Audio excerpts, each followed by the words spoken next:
Xbox is having a really rough week. I mean, leading into this week, you had the Redfall frame rate outrage. Microsoft lost two key members of the Halo team, one of which is leaving the company to go work for Netflix and make a brand new franchise. Xbox analyst Jeff Grubb revealed that he's heard that Microsoft isn't pleased with Xbox's current performance. Xbox lost the ability to share footage directly to Twitter. The company's latest exclusive, Minecraft Legends, released to a mediocre reception. No Xbox began to trend on Twitter when fans were upset over multiple game announcements. Xbox's last exclusive, Hi-Fi Rush, reportedly did not hit internal projections, and Microsoft's first quarter European hardware sales are down 10%. But the good news is, the week's almost over. Are you listening? Hey, welcome back, friends. Today we are talking about Xbox, whose week can only be described as a terrible, horrible, no good, very bad week.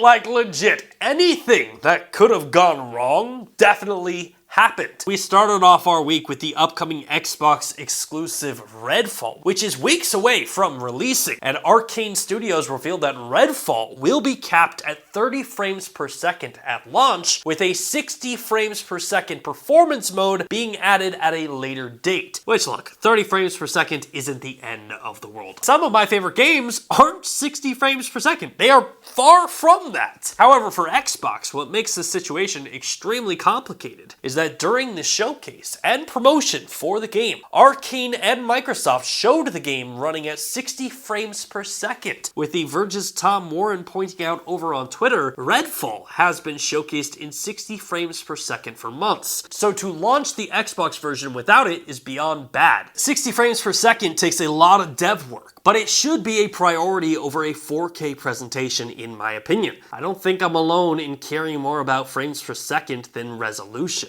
And as we kind of mentioned in the intro of this video, this was just the beginning of Xbox's problem, because the next major hit for Xbox was Halo franchise developer Frank O'Connor announcing that he was leaving the company. And this just marks the latest edition of a recent exodus from 343 and Team Halo. And we covered another story this week where former Halo creative director Jason Staten joined Netflix and is going to be making a brand new franchise over there. And while yes, I will totally agree, Halo Infinite was not the greatest Halo game of all time, but this story is interesting to me because these individuals are people that have sculpted and built the Halo franchise to what it is today. And yes, sometimes change is the best thing that you can give a franchise like Halo. But Joseph and Frank join the growing list of longtime Halo creators that are leaving the company, at least in the last 12 months. And that's on top of the studio laying off over 90 employees during Microsoft layoffs in January. And of course, adding to the woes for Xbox was Jeff Grubb's latest episode of the Game Mess podcast, where Jeff insisted that Microsoft isn't happy with the current ongoings of Xbox. When on the conversation of Microsoft's opinion of Xbox, Jeff said, "I can tell you,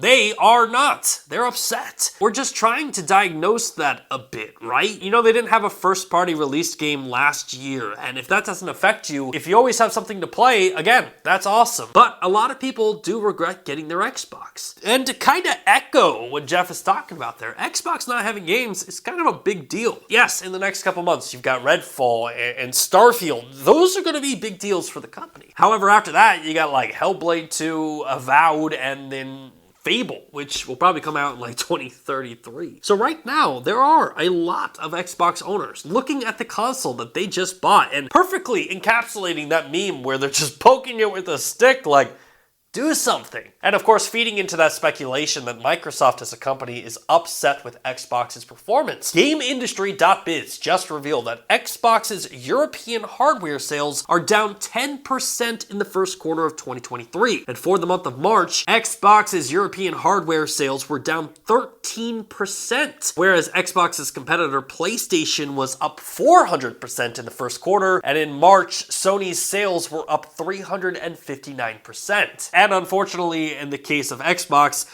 their issues don't just end with hardware sales. You also have to talk about software. As during that same podcast, Jeff Grubb insisted that he had heard firsthand that Xbox's latest exclusive, Hi-Fi Rush, failed to meet internal sales expectations. And I don't know if by sales, Xbox is referring to like a boost in subscribers for Game Pass. But look, Hi-Fi Rush is a really cool game, and I'm not trying to take a dig at it, but that's not the type of game that's going to make waves and grow your player base. A game like Hi-Fi Rush is a feeder game at that. If you want to grow your player base, games like Starfield are definitely going to do that. And if you want Hi-Fi Rush to have an impact like Starfield, then don't shadow drop it. Properly promote it. Hype the community up around the game. Now, it's definitely worth noting that while we were writing today's episode, Xbox marketing VP Aaron Greenberg did comment on this speculation saying, Hi-Fi Rush was a breakout hit for us and our players in all key measurements and expectations. We couldn't be happier with what the team at Tango Gameworks delivered with this surprise release. Now, moving on from troubles with one Xbox exclusives to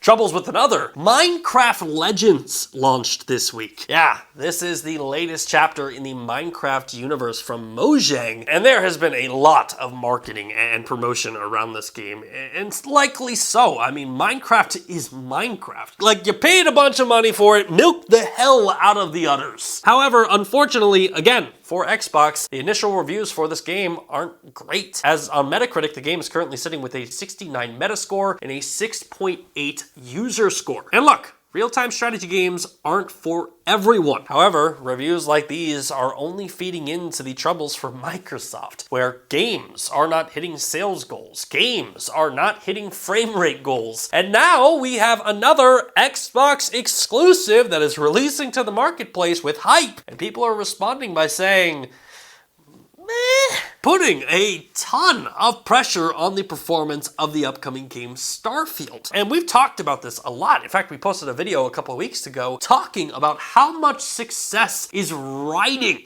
on Starfield and that game's launch. To the point that if Starfield does not do well, I genuinely don't know how Xbox and Bethesda move forward. Especially when the current community of fans are causing things like no Xbox to trend on Twitter. Because if you can't get your games right, you better ensure that the third-party games are running really well on your platform. In fact, this week we saw the outrage firsthand with the announcement of Oxenfree 2 coming out, and Xbox fans were quick to notice that Xbox was not included on the launch lineup for consoles. And legit, this news caused no Xbox to begin trending on Twitter following the announcement. And things trend on Twitter all the time. However, following the week that Xbox has had, this is just icing on the cake at this point. And of course, to wrap up the week, Xbox lost their ability to share footage directly to Twitter from Xbox consoles, which is mainly due to the fact that Microsoft is not paying the $42,000 for Twitter's new API fees, which is probably a really good time to mention this. Nerf Gaming News